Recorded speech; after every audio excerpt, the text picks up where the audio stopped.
Come into our garden. The flowers want to meet you. We're talking about how gardening imitates life and the challenges and the joys of both. This is me with my family. I am a flower child of the 70s, and I literally wore that shirt that says life is a garden, dig it, nearly every day. I just loved it. I think it's so funny how telling all the different faces are in this photo, and it's funny that my dad is holding on to that houseplant. I went looking through the archives for that photo because I wanted to see it again with that t-shirt, and I actually asked AI to reproduce it for me with my picture in it, and I think this is pretty darn fun. So I have a question for you. What would you tell your younger self today about life?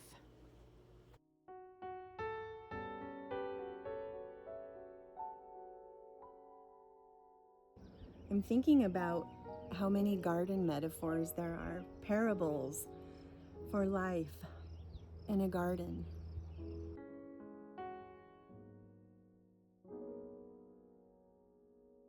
Another beautiful morning. Rare. We only have so many garden mornings in our short season. High country Rocky Mountain garden. We're at about 8,200 feet or more, so it's pretty short. We revel in every moment. The peonies throughout the garden are doing more amazing than ever this year. Each peony bush is different. I don't know why. As far as where they're happy or not. But everything is coming together. There's the ugly part, the messy part, the hard work part. Even though I try to do lazy girl method, it still ends up being more than I bargained for, but I don't mind at all. But it does get to this little old garden lady's back and shoulders, but it's okay though. Down there below the garden we had some leftover flagstones, so we made a seating area, and I have quite a bit of work to do down there. I have straw bales. I started planting yesterday. I had some old potatoes with a lot of sprouts, so I just chopped them up and stuck them in holes and started watering. These have been sitting there being damp and having some fertilizers watered down into them. Some of the fertilizer is right there in those chicken feed bags, pure gold from my daughter and her family. They have chickens and eggs, and those are full of manure, and it is absolute pure gold. And I'm grateful for every single smelly ounce. But just real quickly, things are really coming along. I'm thinking about how many garden metaphors there are, parables for life in a garden. There's some beds down there that are going to get filled up. That's the greenhouse that collapsed. But I have great beds in there full of great soil, and so those are started. Also with some of the potatoes, but I'm going to do things that will climb and grow fast up those sides. The thing collapsed in the snow. It was a $15 hoop frame that I've had a ball with for years, but it finally got rusty enough that it collapsed in the snow, and so my son just helped me take the collapsed top off. I kept the sides, and things can still grow. So straw bales, chicken poo, and then everything coming along. It's a messy workspace now. Perfection is the very last thing I'm interested in. Our garden is a crazy, wild, mixed up, fun cottage garden, I plant everything together. Everything, flowers, veggies, greens, and they grow all together and it's super fun. They help each other, like beans can climb the sunflowers, morning glories can climb those things, morning glories climb that grapevine that gets crazy, so it ends up filled with morning glory blossoms, which is really pretty. 25 years ago ish, the first year we tried, someone said, "Don't do it, it'll never work, forget about it." And that year it was a jungle. So gardening metaphors and parables and things, I love to try to learn from things like this as I work and ponder and try to improve on the list of my hideousness that I was given and think about how things apply to me. I remember reading once, never weed someone else's garden. And so I think that applies to so many things. Like, we feel like this is such a peaceful sanctuary and we do love to share it, but I'm thinking to myself, don't make it hard to be hospitable, to show hospitality, and wondering if I do these things that we've experienced. And I do want to just use it as a learning experience. When you try to show hospitality and people try to dominate your space or your home or your garden, I'm thinking about how many garden metaphors there are, parables for life in a garden, trying to give yourself. We've gardened here for over 25 years. And no, it's not perfect. It never will be. I never want perfection. I want wild, cottage garden, fun, happy, surprises everywhere. I love the bees, the birds. I love the birds. I swear that yesterday, as I was planting a bunch of different kinds of sunflower seeds and things that climb and grow together, it was really quiet. And then all of a sudden, all of the birds were chirping and singing all around me as if they knew that this was for them too. And in the fall, there will be lots of huge sunflowers for them to have as many seeds as they can possibly get. And then, so yesterday, because I planted a lot of filling in the blank spots like this right here, all the way around, cleaned out the weeds, thinned out the things that reseeded themselves like crazy. So I put up these sparkly, fluttery, iridescent things to try to keep things away that would eat all of my fresh new little seedlings, like deer and possibly bunnies. I don't mind sharing any of it, but when they come, when you're trying to nurture something, I'm thinking about how many garden metaphors there are, parables for life in a garden. And something comes along and destroys it and rips it up before it's time. I mean, you never want it to come along and rip it up and dig and destroy.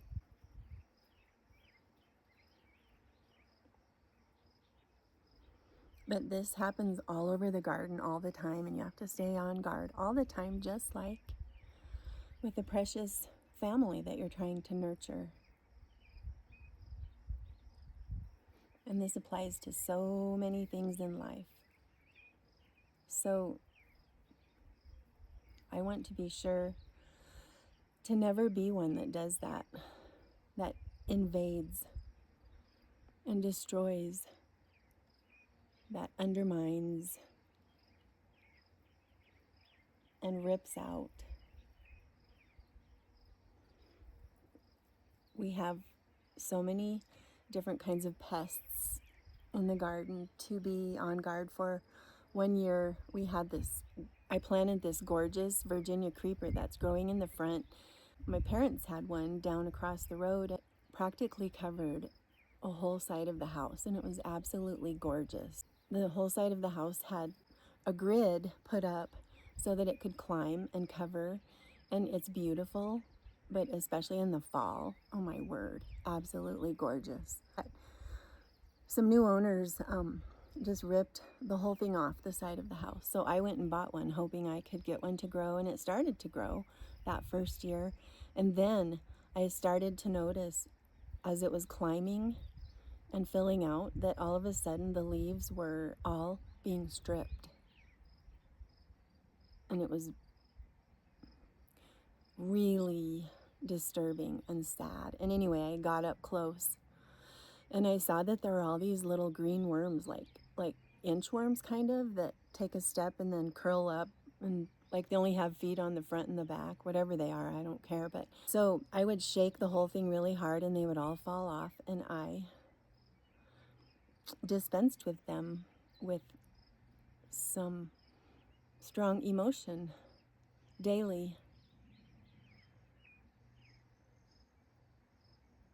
because we were going through something else where the same thing was happening, with something that had to do with nurturing and loving and caring deeply. So anyway, apparently, constantly, every year, all the time, there is something that does that, or multiple things. You try to create this wonderful, beautiful thing and nurture it and tend to it and try to do all the very best and give all the very best and weed and thin and feed, give the very best possible soil mixture recipe, and then come back to arid, basically desert, high country. And so even though this is small potatoes, I'm so grateful for it, and that we're able to do this. And things come along that attempt to absolutely destroy it. This year, we haven't even seen them. I don't know if they're moles or voles or gophers. Usually you see gophers. And we only have these raised beds, so there isn't very much of it. They're only about 2 feet wide, and they surround our little front garden area, our patio, kind of like a, can't think of the word. Anyway, this year, now, in our beds, something is digging huge holes and moving huge amounts of soil, and it's all over. And I've been reading all about it and trying to figure out what it is and how gardeners have dealt with it. I see a little teeny tiny baby lizard. I love them. They always come hang out with us. I think the thing that attracts them is vibration. So if they hear the mower or a motorcycle or a vehicle, or actually anytime we're out here, they come hang out, and they're so adorable.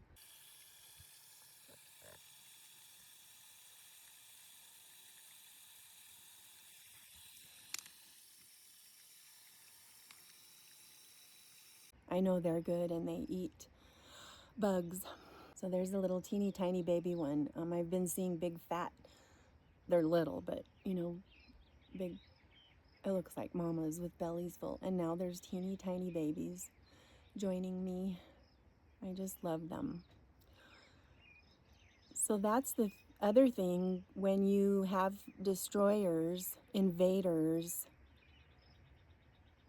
underminers, and you have to deal with them, you have to be careful that you don't hurt the good things, the precious things, the helpful things, the things that belong. Yesterday I saw a couple of ladybugs. I love ladybugs. And sometimes I go by them, but they just fly away. They don't stay. I buy them to try to eat the aphids in the greenhouse, which is probably too hot for them. But there's open windows, so they just leave.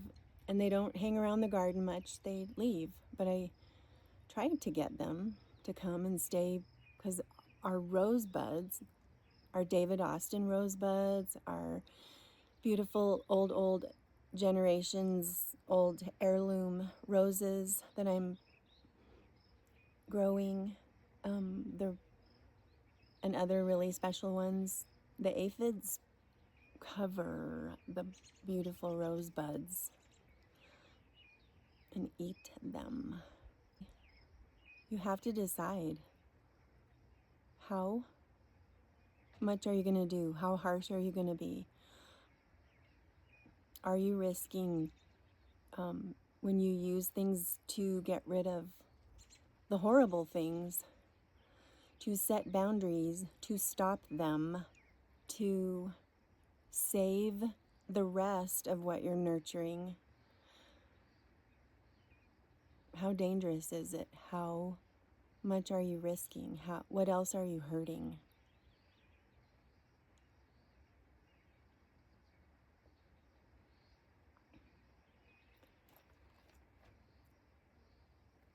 So it's work, and some things break your heart because you try so hard. We're having to set traps, to use some chemicals for invasive things that grow where they're not supposed to and take over good things. It's pretty interesting, the parallels, the parables, the analogies, and the things to try not to do, the ways to try not to be. Someone came and stood in the middle of our garden, which is really small, and said, "Give me a tour of your garden."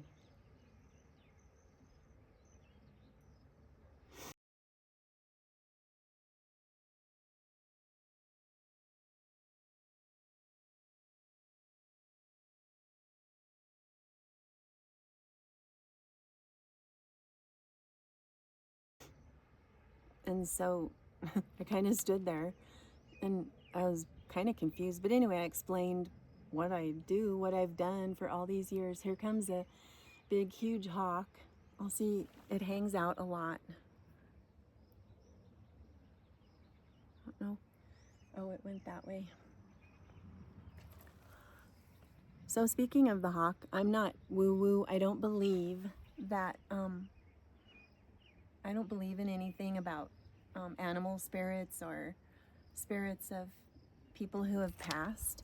But I do believe that God gives us gifts. There it is again. Come on, hawk, let me get you.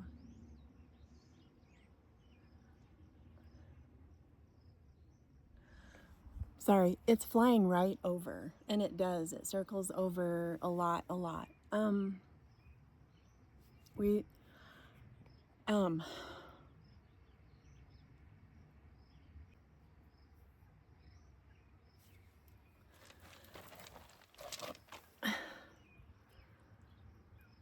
have been, well, continue to grieve deeply the loss of our oldest son. And his footprints and stuff are all over this property. We built this house and moved here when our three were about 6 and 4-ish. So we've been here a long time. Anyway, so the hawk, lately we've been enjoying sitting outside a lot. And so daily, of course, we're talking about him together. all of us, our son, and all the memories here. How glad we are that this never sold the couple of times that we tried.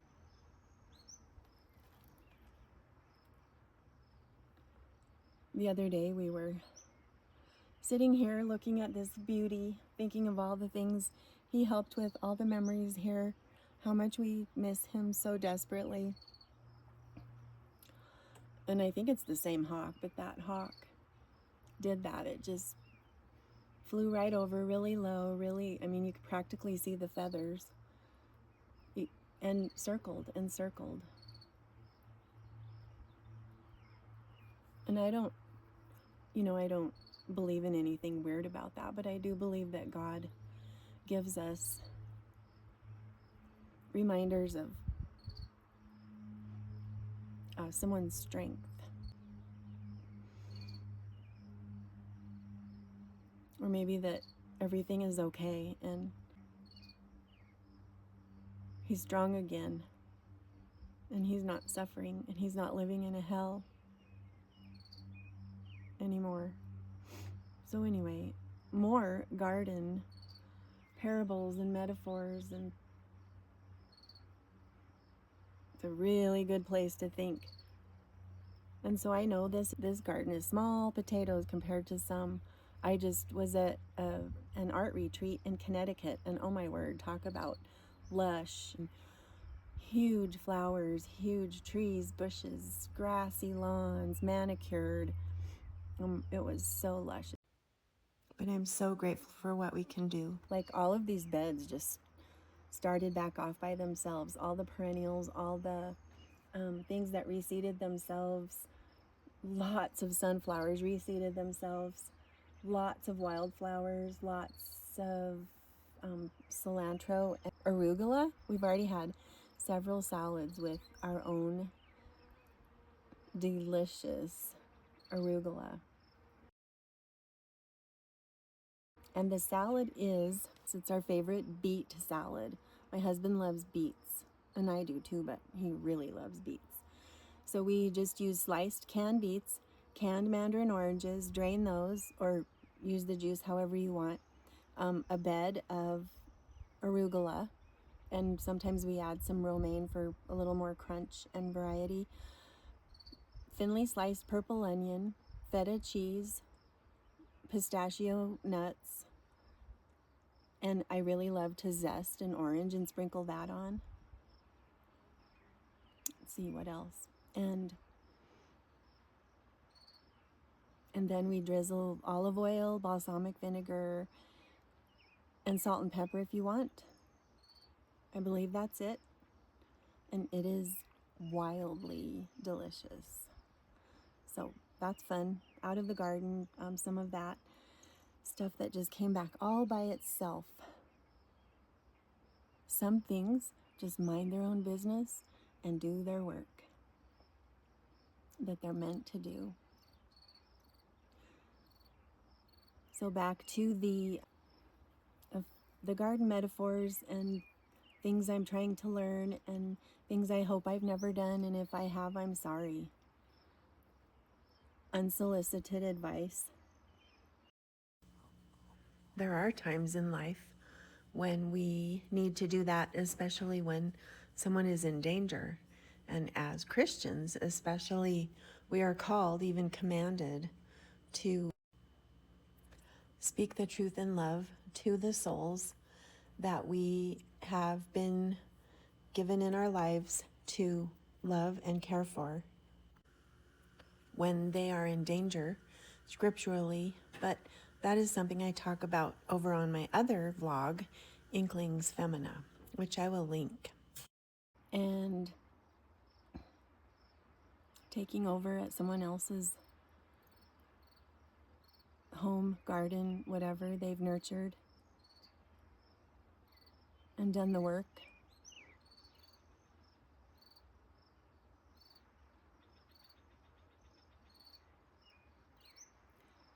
Maybe you live in the city.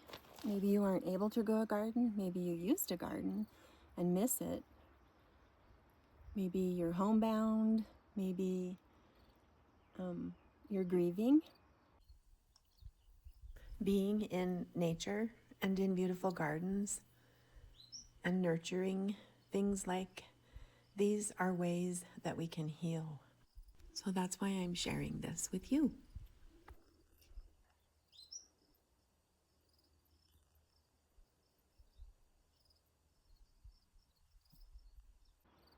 Maybe you've been bullied and people have tried to steer you and manage you. None of those things are necessary.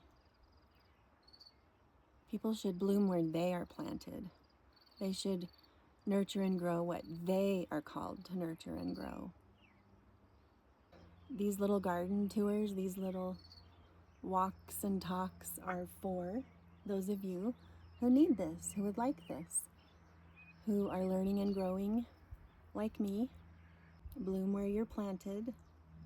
Nurture and grow what you are called to nurture and grow.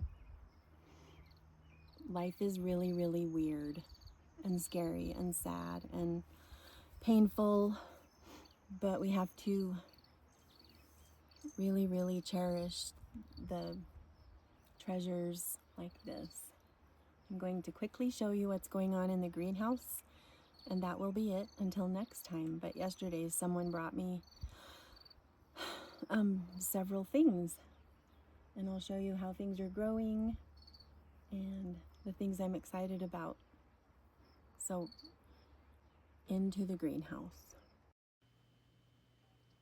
On the way into the greenhouse, I saw this and I was hoping to capture some video of these beautiful monarch butterflies for you. A lot of times I feel like them, especially if there's any wind or breeze, I feel like I'm just being blown around trying to hang on for dear life, figure this life out, figure grief out, figure cruelty out, but clinging to goodness, truth, and beauty is the key, I believe. They're so beautiful, and I especially love the story, the metaphor of the life cycle of the caterpillar being transformed into this beautiful butterfly. There's a lot to learn about life and death and grief there, I think. Did you know there's not a perfect way to grieve? And then there's this. While I'm at it, I'm going to take you real quick. Oh, here comes the peony.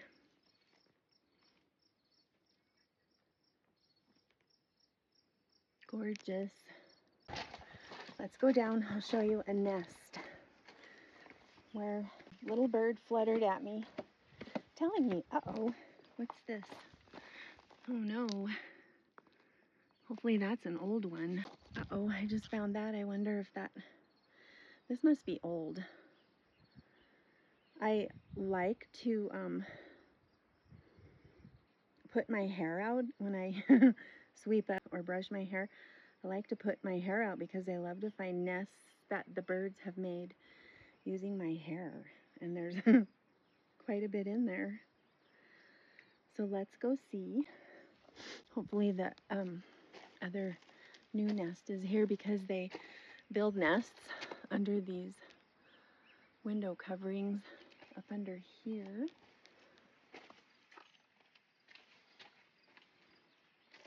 Oh no, it's gone. It's gone. There was a sweet little nest up under here. So I wonder if some hideous rodent, squirrel. Anyway, that's the nest. It's gone.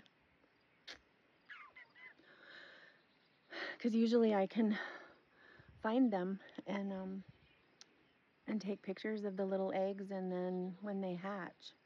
So that's sad. Boom. Sorry.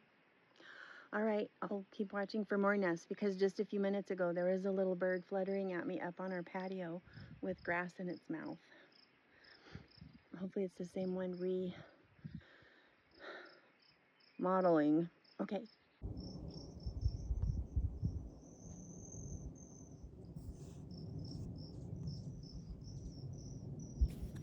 Hooray. It moved house, or they did. New little nest.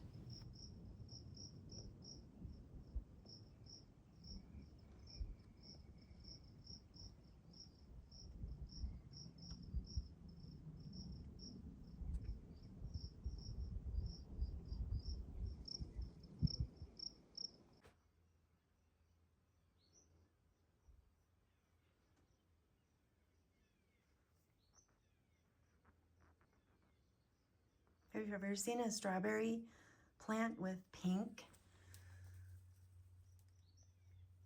flowers? I ate a little strawberry off of there yesterday, the first one. So a friend brought me a tomato plant, cherry with blossoms.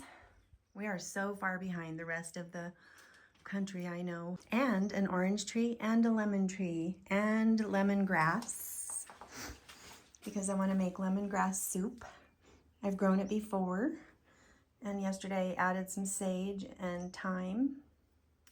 And then this thing grew over the winter all by itself here in the greenhouse. I'm sure it froze and dried out our kale from a couple years ago, and I constantly am having to pop the tops off, but I do love the flowers. Sometimes I use them in bouquets.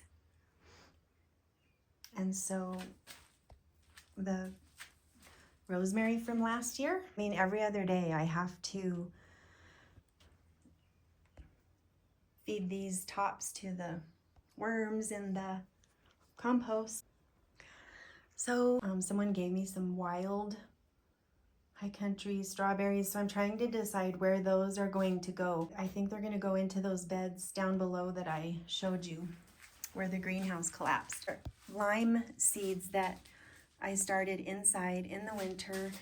This is the happiest one. But I have a friend that started them from seed. She has a friend that started them from seed. So I'm hoping for the best. They are little limes with orange flesh, and they're really, really good. I'm excited to see if these will grow. And I need to pick a bunch of peas. This was volunteer. The greenhouse, we love it. Someone asked us if we regretted putting it here. If you can believe that.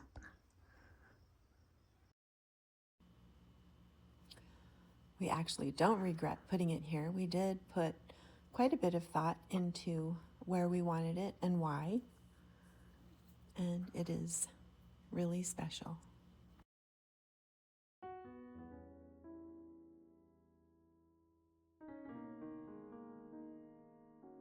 I love all the Instagram pages and things that show English gardens and French gardens. And most of them even have a greenhouse attached to the house. So I know it looks pretty scrappy, but for us, it's exciting. And I will be back to show when it's even better.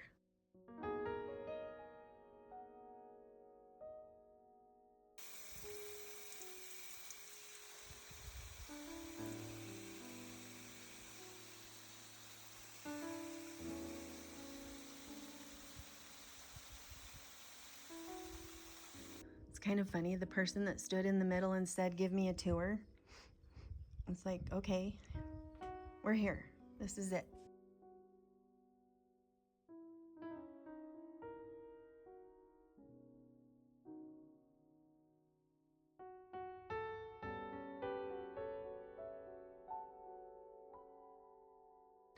And then explained how I grow things and mix everything up together. And then the next year, they said, "I have the greatest idea for the garden. I'm going to mix everything up together." Well, it has worked for us for about 25 years. The garden has been changing so fast. The peonies have gone from tight buds to huge, beautiful, fragrant, dizzying flowers. So it's been super wonderful and healing to be spending this time in the garden. And I am getting a few more seeds ready, the last few, and we will be ready to just watch it grow and enjoy. So join me again if you would like to see the next update. I'm already drying peonies inside, and I like to dry the petals. I call them angel wings. Thank you for joining me. I shall return with more life in the garden, and I really hope you'll be joining me again. See you soon.